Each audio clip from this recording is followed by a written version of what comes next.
guys, this is Krishna and you are welcome to my channel Learn English with Krishna ma'am.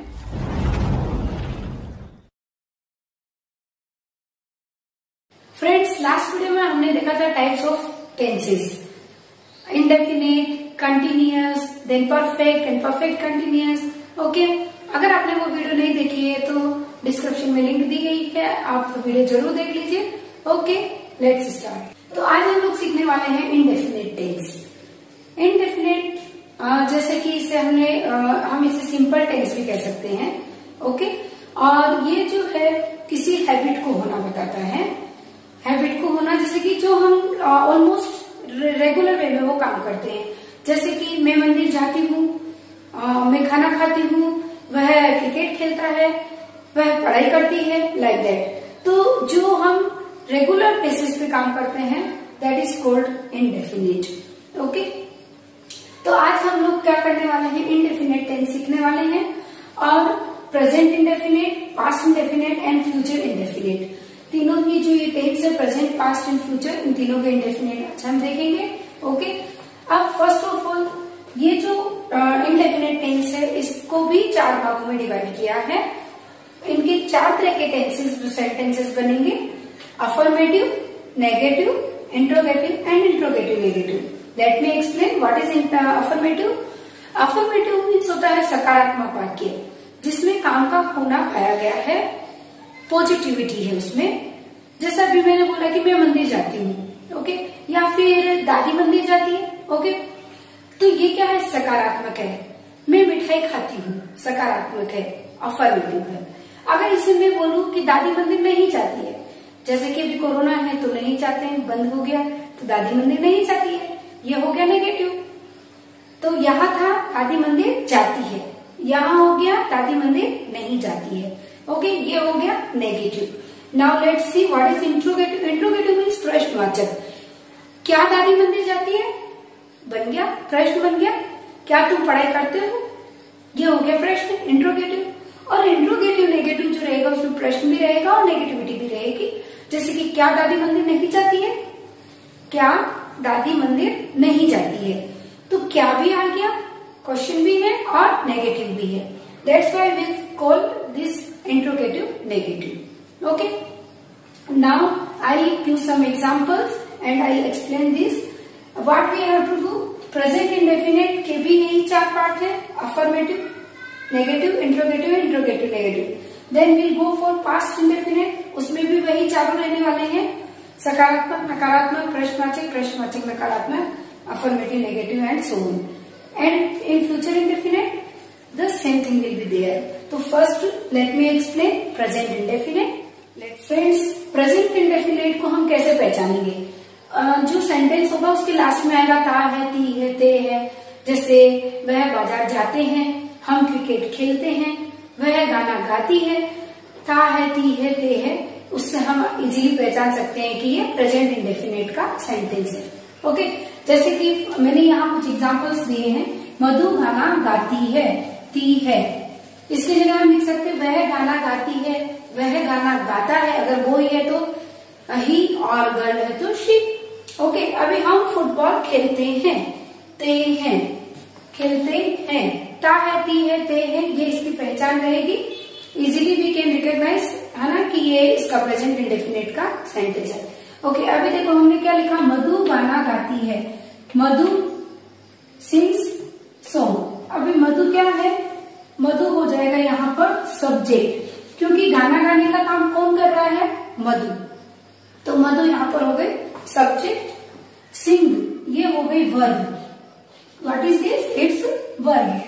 यानी कि मधु क्या काम कर रही है, गाने का, सिंगिंग. ओके, और सॉन्ग ये हो जाएगा ऑब्जेक्ट.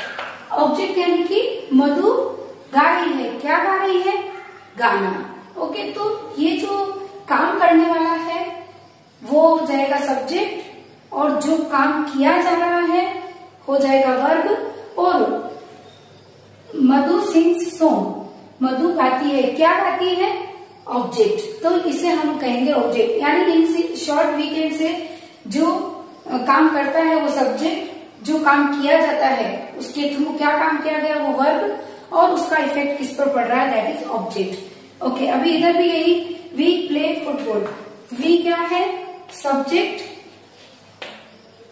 हाँ, play verb and football its object. हम फुटबॉल खेलते हैं, तो फुटबॉल खेलने का काम कौन कर रहे हैं? हम, वी, इट इज सब्जेक्ट। हम खेलते हैं, क्या खेलते हैं? हम क्या कर रहे हैं? खेलते हैं। ओके, तो ये हो गई वर्ब, खेलने का काम कर रहे हैं। और हम खेलते हैं, क्या खेलते हैं? Football, it is object. तो हर सेंटेंस में, जैसा कि मैंने लास्ट वीडियो में भी बताया था, हर सब्जेक्ट सेंटेंस में हमें लगेगा सब्जेक्ट में वर्ब एंड ऑब्जेक्ट। ओके, तो ये हो गया।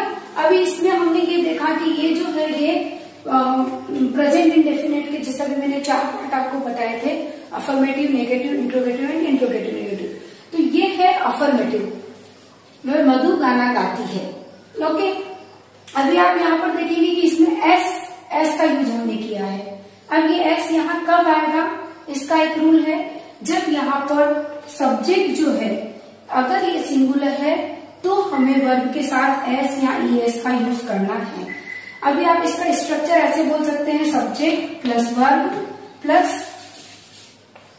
S ES plus object. तो अभी देखिए, जब अगर ये सब्जेक्ट जो है, अगर सब्जेक्ट सिंगुलर है then we have to use S ES, और अगर प्लूरल है तो हमें एस ईएस कुछ भी नहीं लगाना। जैसा कि यहाँ देखो आप, वी है तब हमने यहाँ एस ईएस कुछ भी नहीं लगाया, और यहाँ पर मधु सब्जेक्ट सिंगुलर है तो हमने एस ईएस लगाया। ओके, अब सिंगुलर क्या है और प्लूरल क्या है? सिंगुलर क्या होगा? ही, शी, इट एंड नेम। कोई भी नेम जो रहेगा ये सब क्या हो जाएंगे? Singular. And I, we, you and they, ये सब हो जाएंगे प्लूरल।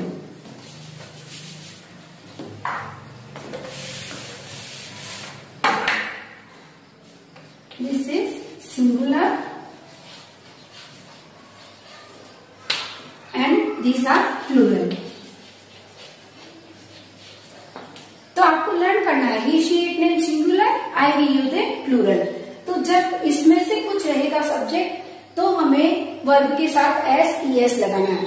जैसे he goes to temple, he goes to temple. Okay, और I go to temple, I plural है, हमने उसमें एस ईएस नहीं लगाया। और ही गोज टू टेम्पल, तो ही जो है वो सिंगुलर है तो हमने एस ईएस लगाया।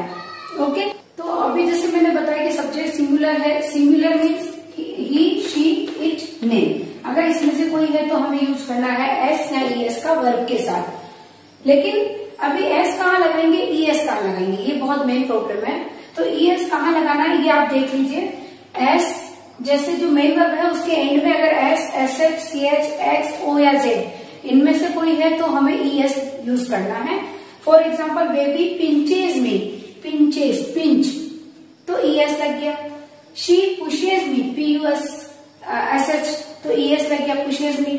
और ये कब लगेगा ईएस? जबकि यहाँ का सब्जेक्ट सिंगुलर है। अगर यहाँ पर आता है कि जैसे हमने कह दिया यू पिंचेज मी, तो रॉन्ग हो गया, यू पिंच मी। ओके, और अगर यहाँ पर मैं कहूँ they pushes me, this is also wrong, they push me. तो अगर सब्जेक्ट प्लूरल है तो कुछ भी नहीं आएगा, एस ईएस का हमें यूज नहीं करना है। Okay, got it? Okay friends, अभी अपन ने देखा कि मधु गाना गाती है, ये हो गया अफर्मेटिव। अब हम इसे नेगेटिव बनाते हैं, मधु गाना नहीं गाती है। ओके, हम फुटबॉल नहीं खेलते हैं, तो ये बन गया negative. Madhu does not sing song, तो अब इसमें क्या आया? Does not. देखो, मधु सिंग सॉन्ग हमने पहले लिखा था, अभी हम लिख रहे हैं मधु डज नॉट सिंग सॉन्ग। तो सब्जेक्ट एज इट इज रह जाएगा, ऑब्जेक्ट भी एज इट इज है, और वर्ब जो है ये भी एज इट इज है, बट हमने इसमें एस या ईएस का यूज नहीं किया है। तो इसका एक रूल ये है कि जब ये डज और डज नॉट का यूज आ जाएगा तो हमें एस ईएस नहीं लगाना है, चाहे सब्जेक्ट सिंगुलर हो या प्लूरल हो। प्लूरल है तो हमें वैसे ही नहीं लगाना है, बट अगर सब्जेक्ट सिंगुलर है फिर भी हमें एस ईएस नहीं लगाना है, क्योंकि यहाँ डज नॉट आ गया। Okay, got it? अभी देखो, we do not play football, यहाँ पर हमने क्या लगाया, मधु के साथ हमने लगाया डज नॉट, और यहाँ वी के साथ हम लगाए डू नॉट। इट मीन्स जब सिंगुलर होगा सब्जेक्ट तो उसमें हम डज नॉट लगाएंगे, और अगर सब्जेक्ट प्लूरल है तो हम उसमें डू नॉट लगाएंगे। ओके, डज नॉट को जब हम लिखते हैं तो इस तरह से हम डजंट बोलते हैं। जो स्पीकिंग इंग्लिश होगी then we can say we don't play football, Madhu doesn't sing a song. Okay, like that. तो doesn't and don't. Okay, now इसका ही हम इंट्रोगेटिव देख लेते हैं। मधु गाना नहीं गाती, ये हो गया नेगेटिव। अब क्या मधु गाना गाती है, क्या क्वेश्चन बन गया, क्या मधु गाना गाती है? तो ये जो डज है ये उठकर आ जाएगा आगे, डज मधु सिंग सॉन्ग। और ये जो है इसे हमें यहाँ से हटाना है क्योंकि अभी क्वेश्चन बन रहा है। तो हम क्या बोलेंगे, मधु के आगे डज लाना है, does Madhu sing song. See here, does Madhu sing song. Does जो ये है, ये डू और डज जो है वो सब यहाँ सब्जेक्ट से पहले आ जाएंगे। ठीक है, तो ये do does then subject then verb and object, same thing रहेगी, सिर्फ ये आगे आ गया तो बन गया इंट्रोगेटिव।